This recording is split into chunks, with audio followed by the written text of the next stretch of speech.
রতন টাটার কোম্পানিতে যদি আমি কর্মচারী থাকতাম, আমি পশ্চিমবঙ্গ সরকারের দুটো খানটা মুড়ে 2000 কোটি টাকা আদায় করতাম। কেন অনুবাদ বললাম, অন্যভাবে নেবেন না।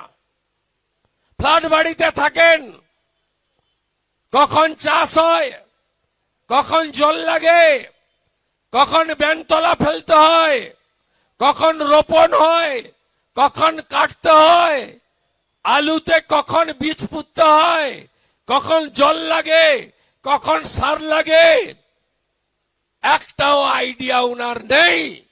তাই গায়ের জোরে সিঙ্গুরে তিনি যা করতে চেয়েছিলেন তা সর্বৈব ফেল করেছে।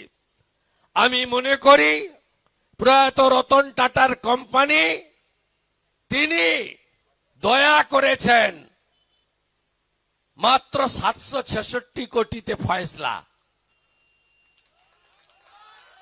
রতন টাটার কোম্পানিতে যদি আমি কর্মচারী থাকতাম, আমি পশ্চিমবঙ্গ সরকারের দুটো খানটা মুড়ে 2000 কোটি টাকা আদায় করতাম।